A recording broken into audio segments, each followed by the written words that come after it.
Up until 1993, Canada was a pretty reliable two-party country. Yes, there were times when other parties would take a good chunk of seats in parliament, such as Social Credit and Cooperative Commonwealth, which would eventually become the New Democratic Party or the NDP.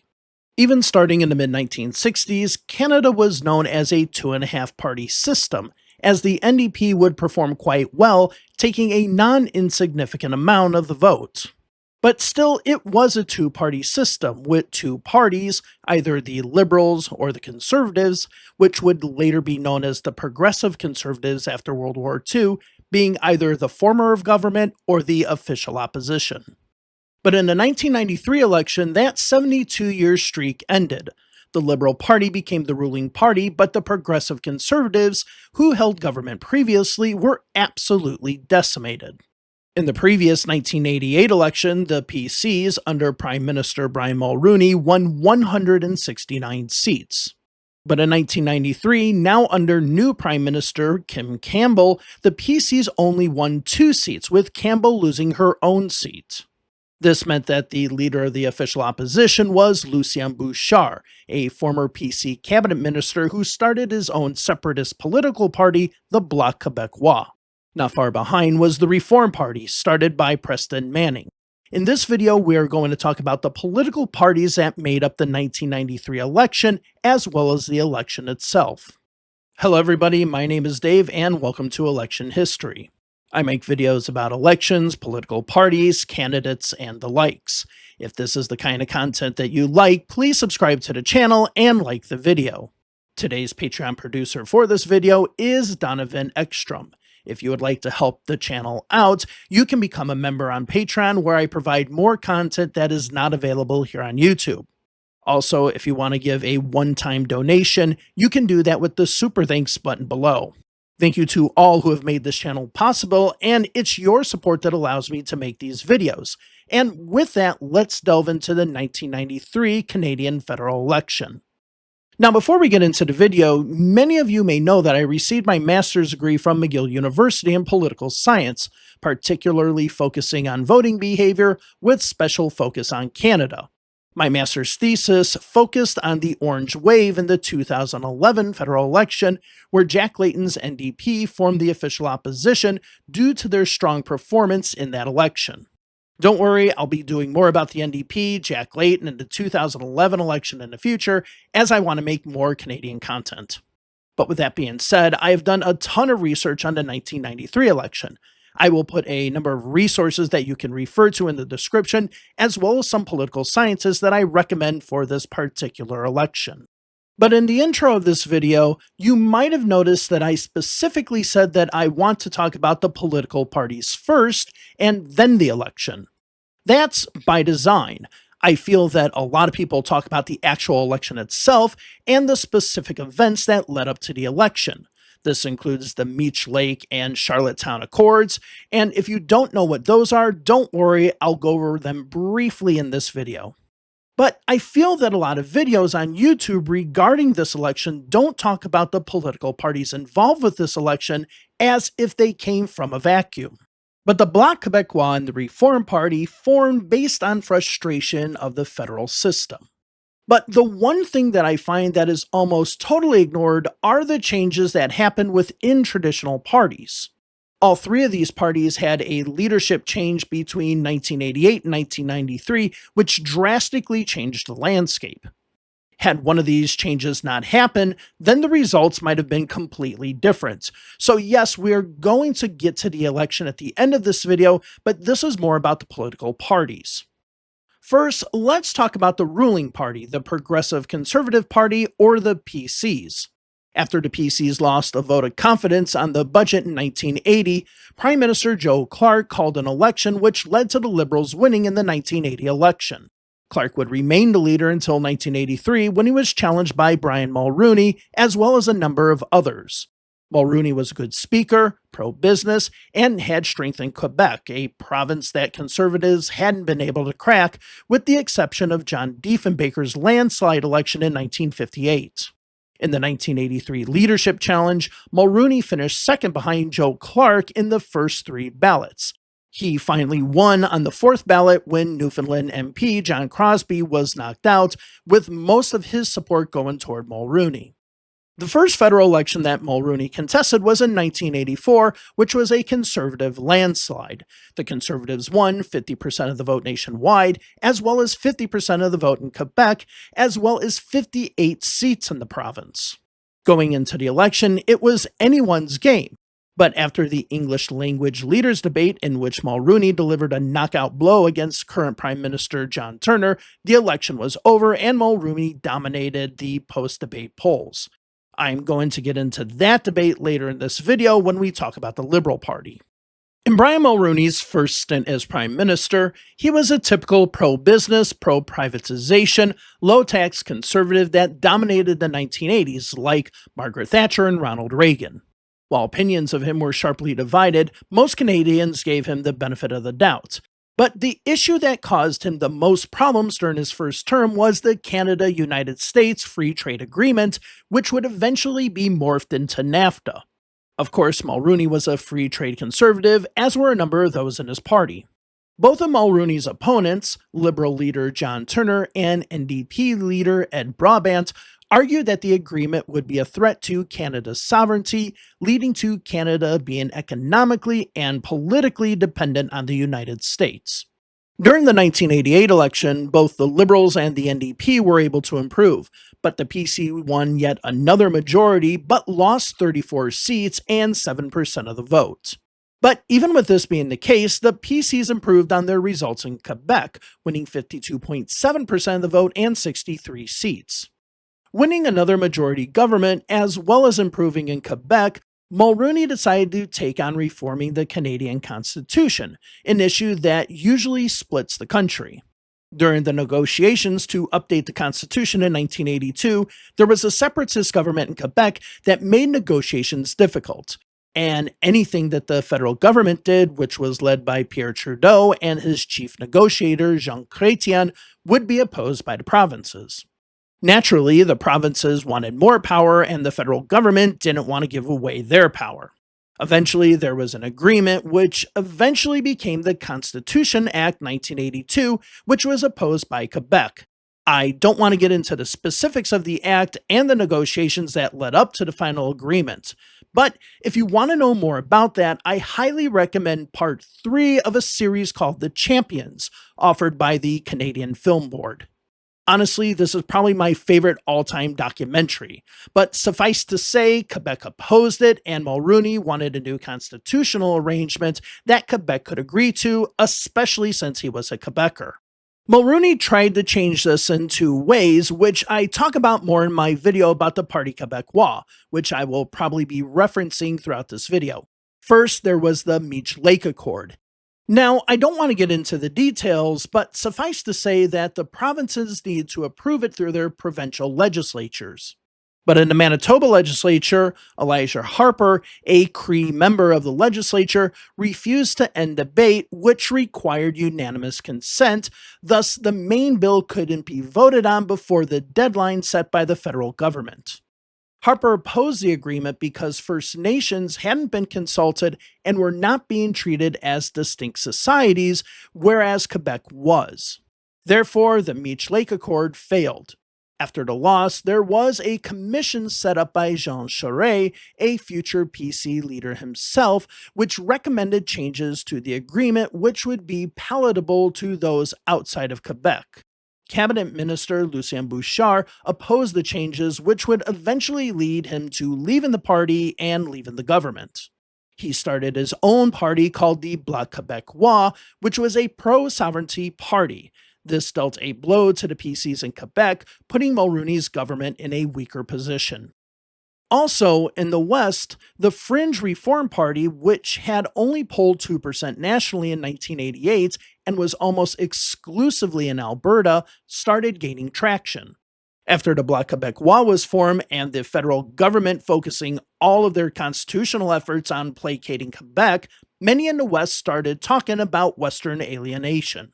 One of those was Preston Manning, leader of the Reform Party. In all fairness, Manning had been talking about this for a while, but it was the constitutional debates regarding Meech Lake and later the Charlottetown Accord which exacerbated the feelings. Another thing that played a role was the introduction of a goods and services tax in 1991 of 7%, which was highly unpopular and hurt the party's support throughout the rest of Canada. I don't know why, but the typical low tax conservatives of the 1990s supported large goods and services taxes. Just look at John Hewson's fight back in the early 1990s in Australia. Had Hewson not introduced fight back as official Liberal policy, chances are Paul Keating's Labour government would have lost in 1993. But this is about Canada, not about Australia, so back to Mulroney. With the collapse of Mulroney's support in Quebec and Western Canada, with most of the polls showing the Progressive Conservatives third behind the Liberals and the NDP, and barely ahead of Reform, it was time for a leadership change. In January of 1992, Mulroney's approval rating dropped down to 12%, according to a poll conducted by Gallup. On February 24, 1993, Mulroney announced that he was leaving politics completely after a new PC leader, thus new prime minister, could be chosen. On June 13, 1993, Kim Campbell was elected as the new PC leader and prime minister, defeating MP Jean Charest in a closer than expected race. Mulroney would remain in Parliament until the next election. As for the PCs, their polling numbers recovered after the resignation of Mulroney. Overall, Campbell was considered popular and, more importantly, disconnected from Mulroney. Yes, she was the Minister of Defense when she assumed the position of Prime Minister, but it was national defense where Mulroney was considered stronger, thus helped Campbell. Some polls showed that the PCs were in the lead, while other polls showed the Liberals in the lead. Still, the polls were wildly inconsistent and weren't really a good measurement of vote choice, especially since an election had not been called yet.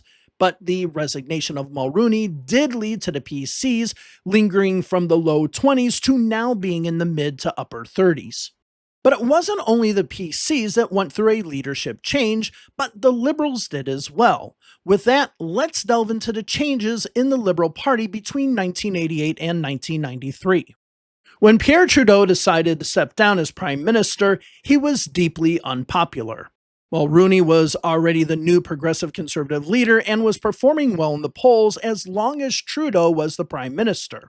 And with mixed press as a result of the Constitution Act 1982, with positive press in some places and negative in others, particularly in Quebec, Mulroney's ability to hit Trudeau in his Quebec fortress in the next federal election meant that there needed to be a change.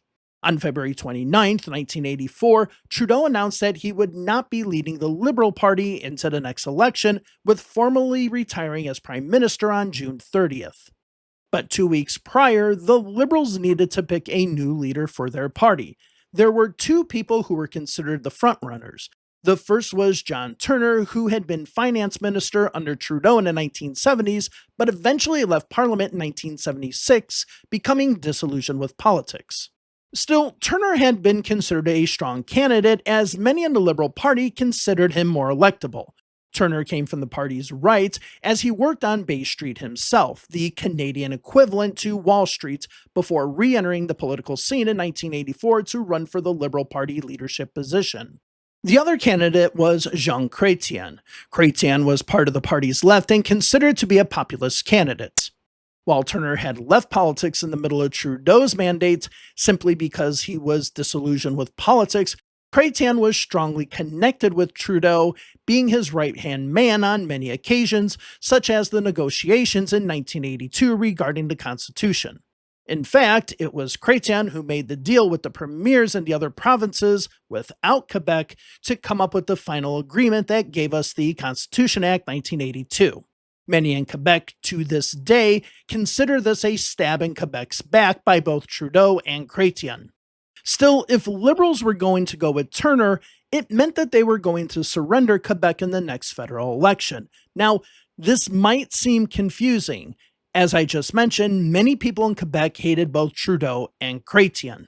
Therefore, it seems to be a logical choice to dump both men to be competitive in Quebec. However, it was more of a case of, hey, they're bastards, but they're our bastards. In the end, even though Chrétien was loathed by many Quebecois, having Chrétien as the party leader would have helped in Quebec.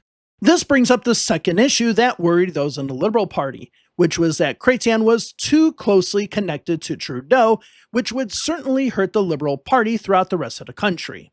And this became the biggest focal point of the election. Turner was a clean break from Trudeau, while Chrétien was a continuation of Trudeau. Turner would win the battle in the 1984 Liberal leadership election. After the election, things were contentious between Turner and Chrétien. One of those areas of contention was regarding the calling of an election.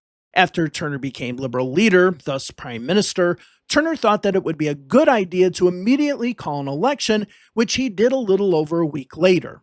He assumed that many people simply opposed Trudeau, and calling an election right away would give Turner a clear mandate.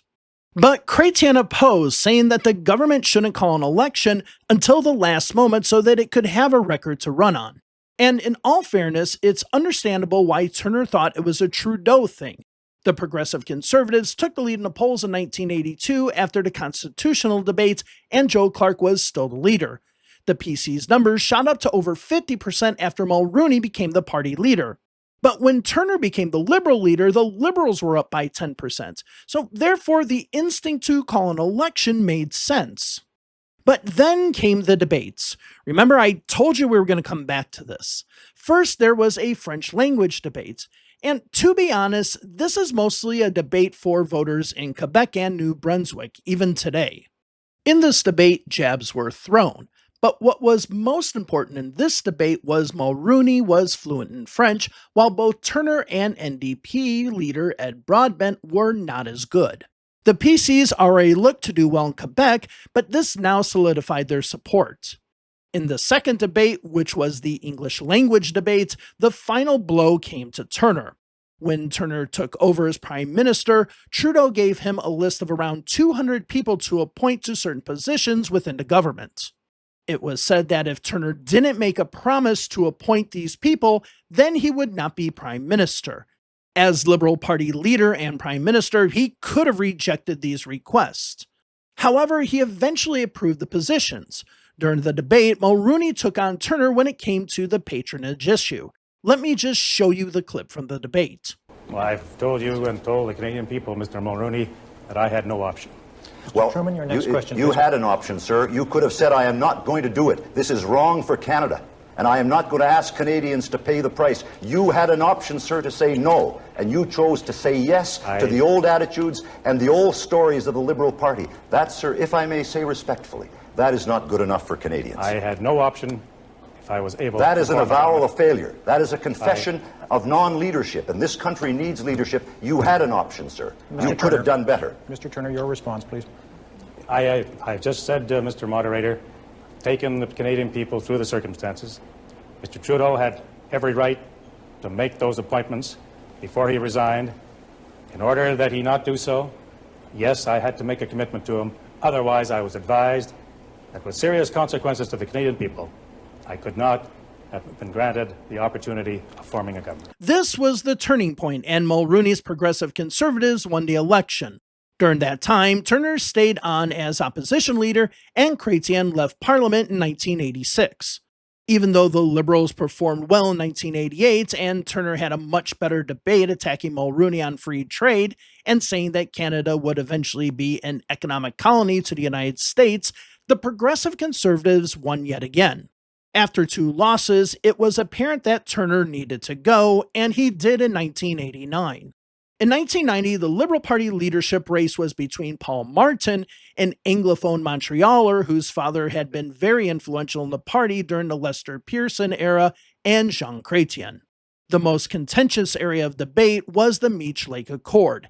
In the accord, there was an agreement to deem Quebec a distinct society from the rest of Canada. Martin supported the distinct society wording, while Chrétien was quiet and didn't commit. Personally, both he and Pierre Trudeau opposed the idea of Quebec being seen as a distinct society because they felt that it could cause factions in the Canadian Federation and lead to the eventual splitting up of the country. But at a debate on June 3rd in Montreal, Martin asked Chrétien point blank if he supported Meech Lake, asking Chrétien to simply answer yes or no. Chrétien's answer was, quote, "I couldn't be clearer. If the Charter of Rights is not protected, it's no," end quote.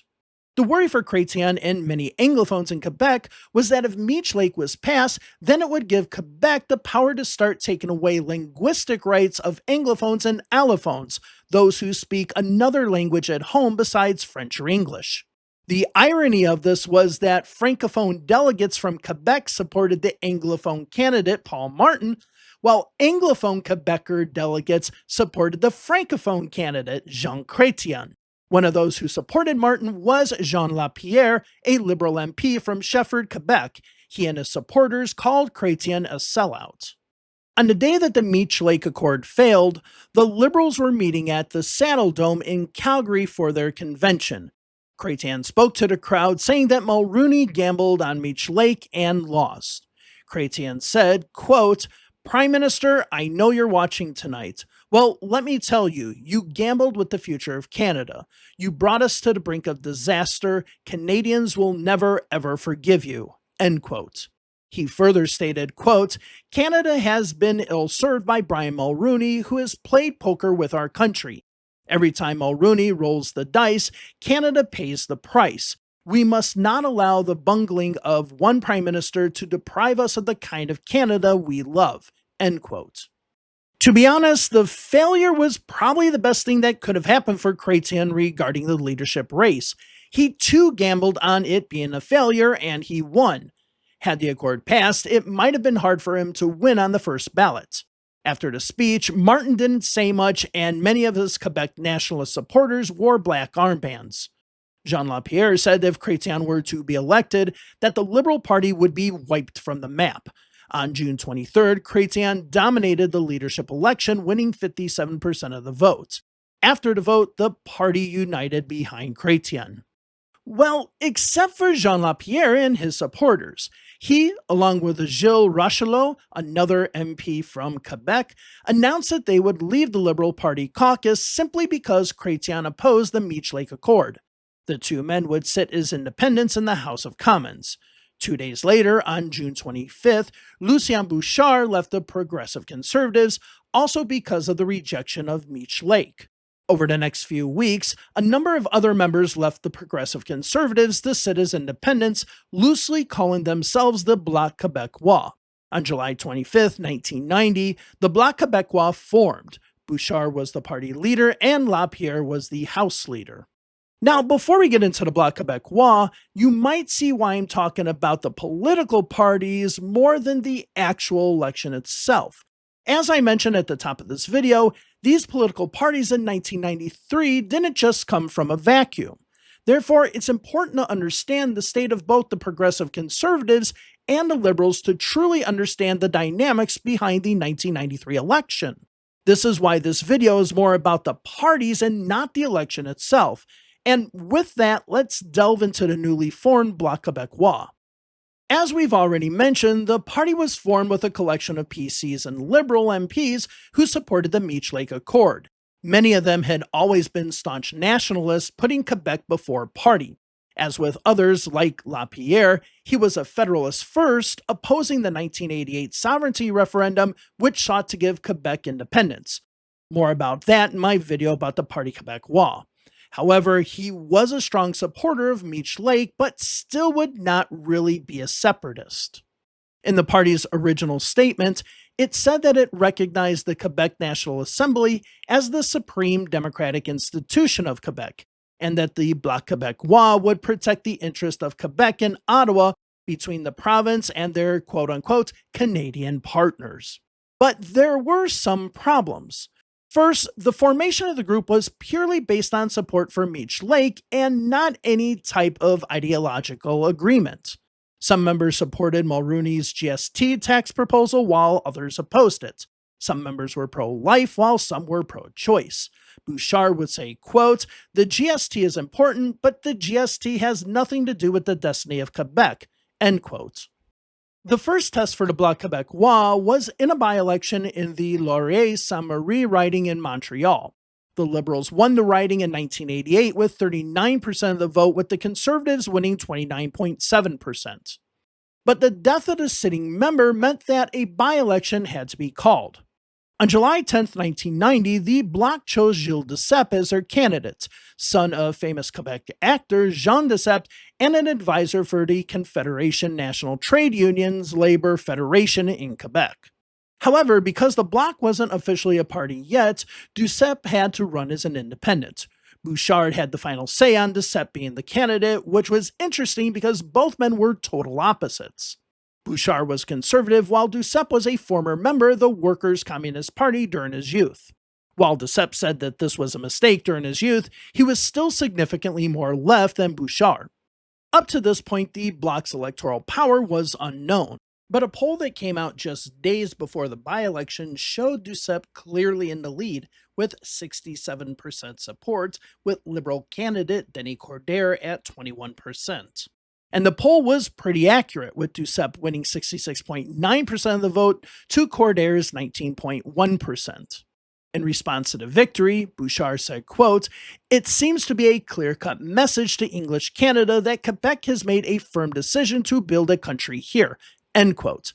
This quote is interesting because it clearly outlines two things. First, that the Bloc Québécois was now purely on the separatist side. But second was that the party wasn't simply about protecting Quebec's sovereignty in Ottawa, but to make it a battle between English-speaking and French-speaking Canada, something that Jean Chrétien warned about during the Liberal leadership contest just a few weeks earlier.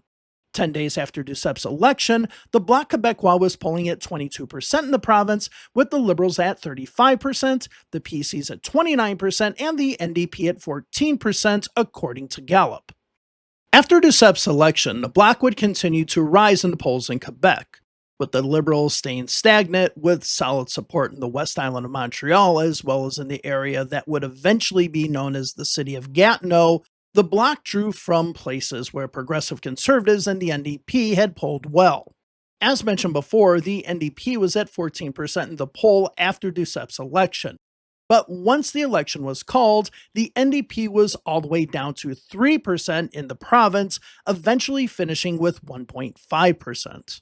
Ironically, the other major shift in Quebec electoral politics in 2011 saw the exact opposite happen, with the NDP taken away from the Bloc Québécois. Even though the Bloc Québécois were increasing, they were still somewhat neck and neck with the Liberals after the Charlottetown Accord vote. After Brian Mulroney announced that he would be leaving politics, the Progressive Conservatives actually took the lead in some polls, with numbers showing a three-way race between the Bloc, the Liberals, and the PCs. And once Kim Campbell became Prime Minister, the polls indicated either one of the three parties could win Quebec. However, the NDP again had dropped down to 3%. And with that, let's talk briefly about the NDP, as they too also had a leadership change. After the 1988 election, many blamed the party's leader, Ed Broadbent, for not being aggressive against the Canada-United States trade agreement like John Turner was. Even though the party had its best electoral performance ever, winning 43 seats, something that even the great Tommy Douglas couldn't achieve, many NDPers thought that their party should have been the benefactor. And even though there were rumblings within the party, nobody forced Broadbent to step down. But tired of being the leader and feeling that the party was ready for new leadership, he announced that he would leave in April of 1989 and stay on as leader until a new leader was elected. Audrey McLaughlin was elected leader in December of 1989 after 4 ballots. One might think that once the popular Ed Broadbent was gone, that the NDP would just crash and burn. Well, that didn't happen, at least not yet. Almost immediately after McLaughlin was elected as leader, there was a by-election in Quebec in the riding of Chambly. This riding had been reliably Liberal until the 1984 sweep of Quebec by the Progressive Conservatives, with the PCs winning it yet again in 1988. But in 1990, the sitting member, Richard Grisey, was charged with hiring the children of Gilles Bernier to bogus jobs, while Bernier did the same thing for Grisey. And yes, if the Bernier name sounds familiar, that's the father of Maxime Bernier. And if you were wondering, yes, Maxime Bernier was one of those hired by Griset. Griset would plead guilty and resign as MP, opening up the seat. For the NDP, they ran Phil Edmonston, a consumer rights advocate who actually did quite well for the NDP in 1988, winning 31.5% of the vote, a 20% improvement from their 1984 results. Remember, at this time the Bloc Qu&eacute hadn't formed yet, and the Meech Lake Accord battle was still going on. Regardless of that, there was still the Parti Québécois, which, remember, I did a video on them. But the PQ was a provincial party, but they also wanted the Liberals and Progressive Conservatives to lose the race. Therefore, they actively campaigned for Edmonston. This also meant that if Edmonston were to win, it was probably more that the sovereigntists were showing their electoral clout instead of the voters actually choosing the NDP. Edmonston himself said that he was a Canadian and a Federalist, not exactly in line with the Parti Québécois' philosophy. Edmonston would go on to win the election with a whopping 67.6% of the vote with over 59% turnout. After his victory, he said, quote, "I'm an English-speaking Quebecer born in the United States, elected with a majority in a riding that has a French-Canadian majority and is said to be very nationalistic. What better proof of the tolerance of Quebecers, the intelligence, and the fairness of Quebecers," end quote. Edmonston became the first NDP member ever elected from Quebec. But even with the by-election win, the NDP weren't improving in the polls. Though still doing well and ahead of Mulroney's Progressive Conservatives, their numbers had been dropping since McLaughlin was elected leader. But then something happened. The NDP won the provincial election in Ontario. The Liberals were expected to dominate this election, but in the last poll, released just 5 days before the election, the NDP was in the lead with 38% to the Liberals' 34%. In the end, the NDP, under the provincial leader Bob Rae, won 37.6% of the vote and a majority government. But as with the by-election in Quebec, there was a lot more going on than met the eye. As far as the Ontario Progressive Conservatives, which was led by Mike Harris, they were hurting from the GST that Mulroney had proposed, especially since the provincial PCs were extremely anti-tax. As for the Liberals, David Peterson, Ontario's premier, was leading the process during the failed Meech Lake Accord. Even though he did his job, he suffered from guilt by association, and many Ontario voters felt that he spent too much time on Meech Lake. Now, whether the NDP won because people wanted an NDP government or they won because voters punished the other two parties is still a debatable issue. But if the latter is the case, and that voters were simply punishing the Liberals and Progressive Conservatives, then it wasn't a glowing endorsement of NDP policies. Regardless, this was still a big win for the NDP. Almost all other provinces, especially now, have electoral systems that vary differently from what we see nationally in Canada. But in Ontario, the electoral politics mirror federal politics.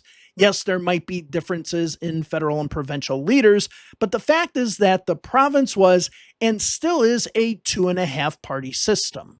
This win in Ontario led to a spike in the polls for the NDP, polling between 37% and 48% in every region except Quebec, where they were only at 16%. This further adds evidence that the by-election earlier in the year was probably still a fluke.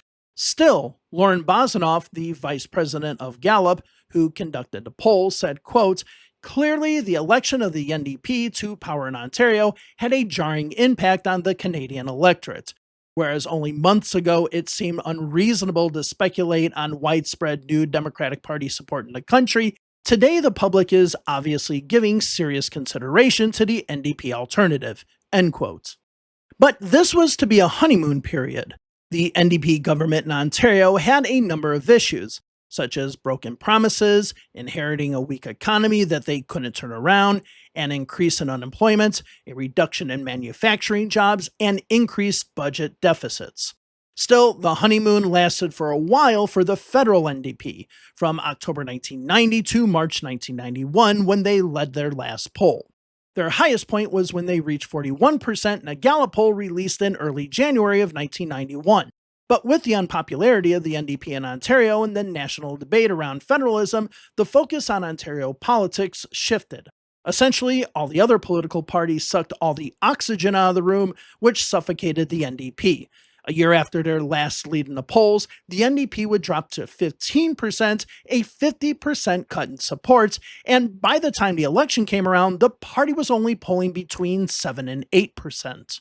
Now, there is one more by-election that I haven't talked about yet and purposely kept it until last. That is the by-election victory for the Reform Party candidate Deborah Gray in Beaver River on March 13, 1989.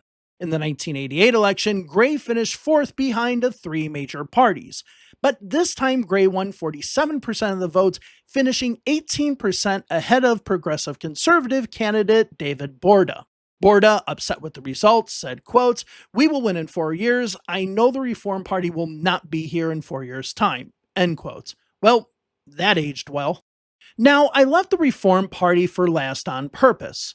The reason why is that the formation of the Reform Party wasn't like what we saw from the Bloc Québécois.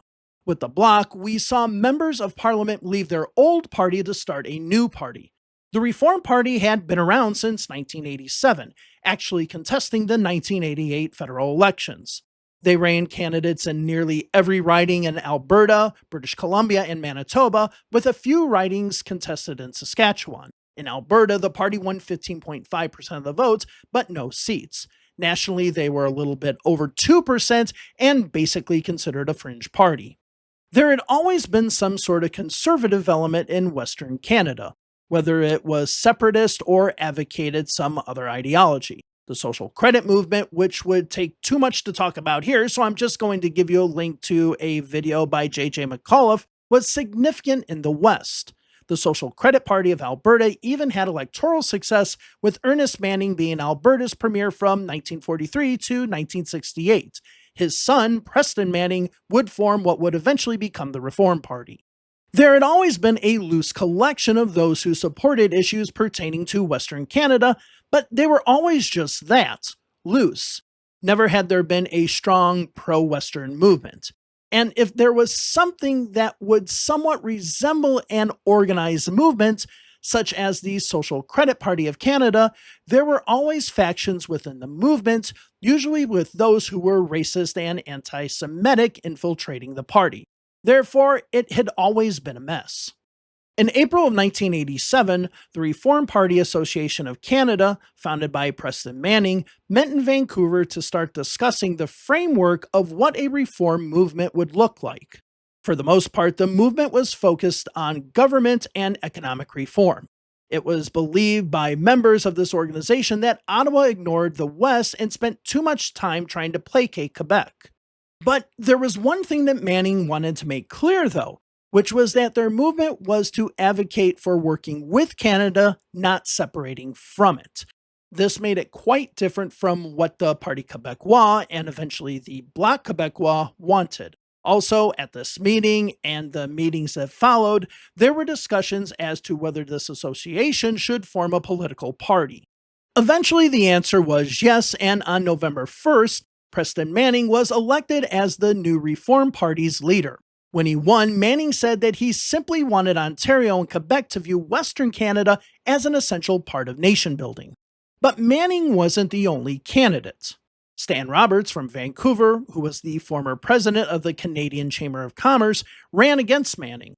But by stuffing ballot boxes and cutting off the time for leadership candidates to register without informing other potential leadership candidates, Manning essentially took over the party without competition.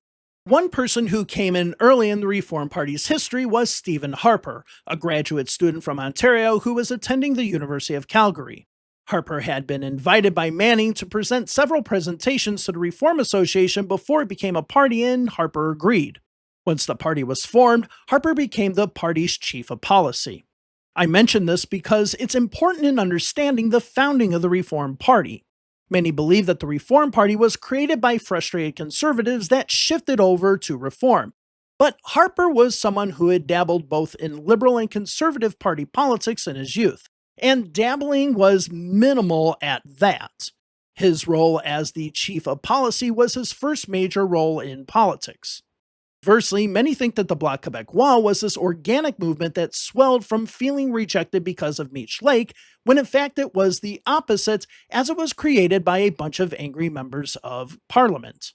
Yes, to say that those in Reform had a conservative ideology is fair and actually accurate, but to say that the party splintered from the Progressive Conservative Party is inaccurate. As I already mentioned, 1988 was the first federal election that Reform had contested. Though the party showed promise, many still blew it off as a fringe party. Colin MacDonald, a liberal organizer in Alberta, said, quote, "I don't see any future for the Reform Party," end of quote. But for Stephen Harper, a candidate himself in Calgary West, he felt optimistic, saying that the party could be a big threat in the next election. Could the Reform Party simply just die? Possibly, but with the Meech Lake negotiations, it further confirmed Reform's suspicions that constitutional negotiations were simply to placate Quebec.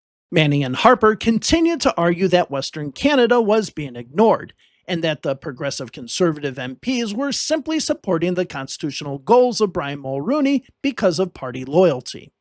Also, after Mulroney said that he was rolling the dice when it came to Meech Lake negotiations, many saw Mulroney as being reckless when it came to negotiations and willing to throw Canada into a constitutional crisis without considering the consequences. After the failure of Meech Lake, Reform improved in the polls. But remember, it wasn't just Meech Lake. The GST was a big issue in Western Canada, with most in the West opposing the GST, feeling that it was more Ontario-driven politics without Western consent. This brings up another point about Reform, and possibly the main point, which is that Reform wanted a decentralized federal government. Because the population of Ontario and Quebec combined was significantly larger than the rest of Canada, they essentially saw the GST as an Ontario-imposed tax. As a result, their polling numbers started to rise.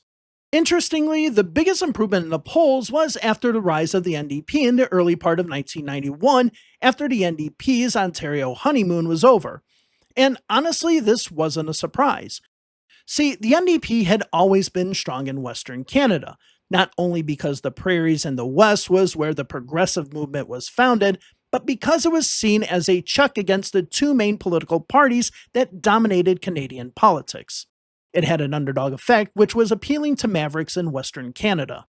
But the biggest jumps in the polls was in April of 1991, when the Reform Party overtook the Progressive Conservatives in the National Gallup poll, polling 16%, 2 points ahead of the PCs, but significantly behind the Liberals and the NDP. In the provinces of Alberta, Manitoba, and Saskatchewan, Reform was polling at 43%, while the PCs were at 15%. Now Reform was taken away from both the NDP and the PCs. Manning said that the rise of Reform was like the rise of the Republican Party in the United States. While speaking in New York, Manning said that the Democrats were divided over slavery and the Whig Party was disintegrating, which led to the Republicans to fill the gap. Manning saw the disfiguration of the traditional parties benefiting Reform. But Manning also attributed the rise of Reform's popularity to television coverage of the party, which led to public awareness outside of Alberta, leading the party to change strategy. Yes, it was still a party advocating awareness about Western alienation, but it was quickly becoming a party that focused on a decentralized federal arrangement and a fighter for provincial autonomy. Throughout 1991 and 1992, Reform would hover around the low to mid-teens in the polls, with strong support in the western provinces. But as with all the other parties, Reform took a hit once Mulroney announced that he was leaving politics. Even before the announcement, Reform was dropping into single digits in the polls, mostly because of the rise of the Liberals nationwide. And a few months later, when Kim Campbell was chosen as the next Prime Minister, the party's strength had even waned in Western Canada. And with that, we have now come to the election. You can probably tell by the amount of time left in the video that I will not be talking a lot about the election. And the main reason for that is what I said earlier, which is that all of the events leading up to the election are significantly more important and discussed less often than the election itself. It's important to remember that this election didn't come from a vacuum, but from a chain of events that shifted Canada's political system. But even with that being the case, two things are clear. First, after Brian Mulroney left, the progressive conservatives strongly rebounded in the polls. But second, even with that rebound, the progressive conservatives only ended up with 2 seats on election night, with Kim Campbell losing her riding. So we do need to talk about the election. Now, before we get into the election itself, it's important for viewers, especially American viewers, to understand that election results in Canada can flip on a dime. For example, in 2011, the NDP were around 15% 3 weeks before the election, but finished with 30.6%. 4 years later, the NDP dominated the polls 6 weeks before the election, but would end up finishing a distant third, with the Liberals winning, who had been a distant third 6 weeks before. Therefore, elections in Canada change rapidly. Going into the election, whether rightly or wrongly, Campbell was strapped with all of the faults of the Mulroney government, which was a poorer economy, the constitutional crisis, the Canadian-US trade negotiations, and other Mulroney luggage. Still, the first poll by Angus Reid after the election was called showed the Liberals at 37%, with the Progressive Conservatives at 35%, Reform at 10%, with the NDP and the Bloc Quebecois both at 8% each. In the early days of the campaign, the NDP essentially gave up, as party leader Audrey McLaughlin said that she would consider propping up a Liberal minority government if the Liberals were the largest party after the election. This didn't help or hurt the NDP in the polls, as they were already as low as they could get, but it gave soft NDP voters permission to vote for the Liberals in the election. Fast forward to Election Day, and the NDP would lose all of their seats in Ontario to the Liberal Party, with the Liberals winning a majority in 8 out of the 10 NDP ridings. Almost from the beginning, the Liberals and the NDP attacked Campbell when it came to social safety net spending. The government had been suffering from higher than normal budget deficits, which led the PC saying that they had to consider spending cuts. The first word came from Finance Minister Gilles Loisel on September 27th, who said that because of the sluggish economy, certain cuts needed to be made. On the same day, NDP leader Audrey McLaughlin leaked a paper from the Prime Minister's office, which was dated July 21st, talking about reforming unemployment insurance, programs for seniors, and other spending cuts. However, the paper said that these budget cuts should be discussed after Election Day and not before. This put the Prime Minister on the defensive, trying to clarify that her government would not cut any social programs. As for the Liberals, Chr&eacute focused on jobs, jobs, jobs. In 2 weeks, according to the Angus Reid poll, the PCs went from 35% to 22%, with almost all of that support going to reform. The Liberals stayed stagnant at 37%, while the Bloc and the NDP had small gains. This essentially meant that the West was gone for the Tories. The PCs continued to drop in the polls as they were constantly being attacked regarding social spending. Therefore, they went on the attack against Liberal leader Jean Chrétien, airing an ad that said he was unfit to be Prime Minister. However, as the Toronto Star reported, quote, accompanied by an unflattering picture of Chrétien, the right side of his face showing the effects of a childhood bout of Bell's palsy, a voice asked, quote, is this a Prime Minister? End of quote. Former Ontario NDP leader Stephen Lewis said, quote, taking advantage of a facial disfiguration is pretty base, end quote. Base meant something totally different then. But the criticism wasn't just from the Liberals or NDP, but even from those in the Progressive Conservative caucus. Mississauga South MP Don Blenchard said that the ads were a national disgrace and demanded that they be removed immediately. Another Tory candidate who didn't go on record to the Toronto Star said that this was a mean-spirited and insensitive personal attack. But the campaign didn't get any better. Pundits, again according to the Toronto Star, said that Campbell's campaign was the worst federal campaign in election history. They pulled the Chrétien ad the next day and apologized for the ad. But earlier that day, Campbell was criticized by her transport minister, Jean Corbillard, for insulting Quebec. Earlier, Campbell was seen as attacking Brian Mulroney, Deputy Prime Minister Jean Charest, and other Quebecers in Mulroney's government, saying that she would have done things differently than what they did. Honestly, to call this an insult to Quebec might be a bit of a reach, but it did show that even those at ministerial levels in her government were now feeling comfortable taking jabs at Campbell in public. Campbell and Corbeil said the next day that it was a misunderstanding and that he considered the issue closed, but the damage was already done. The next day, on October 17th, Campbell said that she would consider a grand coalition government if the Liberals won a minority government. Remember, at this time there were 5 parties competing and anything was possible. Still, this basically showed that the Progressive Conservatives were on their last leg.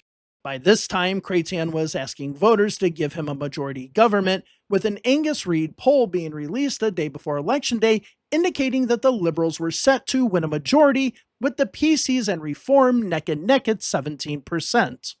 In an article written by Douglas Fisher in the Ottawa Citizen, he said, quote, "Nearly 6 in 10 Canadians were willing to consider Kim Campbell's Tories when the Prime Minister called the election, but much of that goodwill evaporated once the campaign began."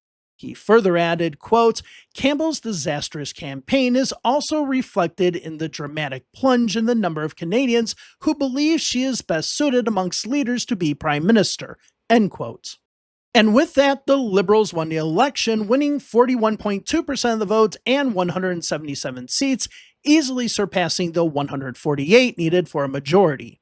Lucien Bouchard's Bloc Qu&eacute formed the official opposition, winning 54 seats in Quebec, while the Reform Party was the second largest vote getter at 18.7%, winning just 2 seats less than the Bloc. Both the NDP and the Progressive Conservatives crashed and burned, with the NDP winning only 9 seats and the Progressive Conservatives only winning 2, with Campbell losing her own seat. And with that, we're done with the 1993 Canadian federal election. As you can see, it was important to see how the insurgent parties form and how they played into the grand scheme of things. But when it comes to other videos about the election, I think 2 big points are missed. First, what caused the Reform Party and the Bloc Qu&eacute to become so powerful in the election? Many videos simply look at the context of the 1993 election and not the fact that Reform had been building for 6 years and the Bloc Qu&eacute for 3 years. But second, and maybe the most important thing regarding the election itself, was the absolute collapse of the Progressive Conservatives. I think that a lot of people assume that the PCs came into the election significantly behind, but that wasn't the case. They were challenging the Liberals when the election was called and had just as much of a chance of winning. But because of leaked memos, bad campaign messaging, and attack ads that were condemned by even their own members, which eventually led to a revolt inside the party, the PCs were responsible for their own undoing. And I don't think that enough attention is paid to that fact. Again, thank you all for joining me today. If you like videos about Canadian elections, let me know down in the comments and I will make more on Canada. If you want to see my video about the history of the Parti Québécois from its formation to the 1995 referendum, you can check that video out here. You can also check out my other international videos that I've done in the playlist here. Also remember that you can support the channel on Patreon with the link down below. Thank you all very much for joining me today, and I will see you in the next video. Bye for now.